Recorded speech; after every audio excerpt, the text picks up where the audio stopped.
അപ്പോൾ ഇന്ന് കൊള്ളിയാണ് നമുക്കുള്ളത്. ഞങ്ങളുടെ നാട്ടിലെ തൃശ്ശൂരുകാർ കൊള്ളി എന്നാണ് പറയുക. കപ്പ, പൂള അങ്ങനെയൊക്കെ പറഞ്ഞ് കേട്ടിട്ടുണ്ട്. എറണാകുളത്തുള്ളപ്പോൾ എൻ്റെ ഫ്രണ്ട്സ് പറഞ്ഞിരുന്നത് പൂള എന്നായിരുന്നു. അവർ മലപ്പുറത്ത് നിന്നുള്ളവരായിരുന്നേ, എടപ്പാൾ സൈഡ്. അപ്പോൾ കപ്പ, പൂള, കൊള്ളി എന്നൊക്കെ പറയുന്ന സാധനമാണ് ഇന്ന് വെക്കാൻ പോകുന്നത് ബ്രേക്ക്ഫാസ്റ്റിന്. അപ്പോൾ വെളിച്ചെണ്ണ ഒഴിച്ച് കടുക് ഉലുവയും കൂടി പൊട്ടിച്ച് അതിലേക്ക് ചെറിയ ഉള്ളി, ചുവന്നുള്ളി അത്യാവശ്യം ഒരു കൈപ്പിടി ചേർത്ത് പച്ചമുളകും വേപ്പിൻ്റെ ഇലയും കൂടി ചേർത്ത് നന്നായി വഴളുമ്പോൾ അതിലേക്ക് ആവശ്യമുള്ള തേങ്ങ ഇടുക. ഇവിടെ ഫ്രോസൺ തേങ്ങയാണ്, അതായത് നമ്മൾ ഫ്രിഡ്ജിൽ ചിരകിയിട്ട് അങ്ങനെ മേടിച്ച് ഫ്രിഡ്ജിൽ വെക്കുന്ന തേങ്ങയാണ്. അത് നന്നായിട്ട് ഉടച്ചിട്ട് ഇട്ട് കൊടുത്തു.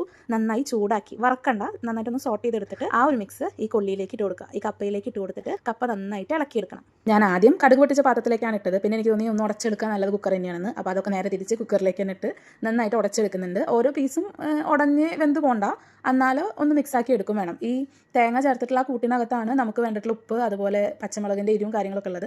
അപ്പോൾ അത് നന്നായിട്ട് മിക്സ് ആവണം. പോരാത്തതിന് വേവിക്കുമ്പോൾ ഓൾറെഡി നമ്മൾ ഉപ്പ് ചേർത്തിട്ടുണ്ട്. അതിലെന്തെങ്കിലും കുറവുണ്ടെന്നുണ്ടെങ്കിൽ ഈ സമയത്ത് ചേർക്കാം. അങ്ങനെ നന്നായിട്ടൊന്ന് ഉടച്ചെടുക്കുക മീൻസ് ഒന്ന് മിക്സ് ആക്കി എടുക്കുക. അപ്പോൾ ഇതാണ് നമ്മളിന്ന് ബ്രേക്ക്ഫാസ്റ്റിന് കഴിക്കാൻ പോകുന്നത് കേട്ടോ. കൊള്ളി കടുകൊക്കെ പൊട്ടിച്ചിട്ടുള്ളത്. കൊള്ളി തന്നെ ഇഷ്ടവും വെക്കാറുണ്ട്, ഉപ്പേരിയും വെക്കാറുണ്ട്. ഞങ്ങൾ ഉപ്പേരി എന്നാണ് പറയുക.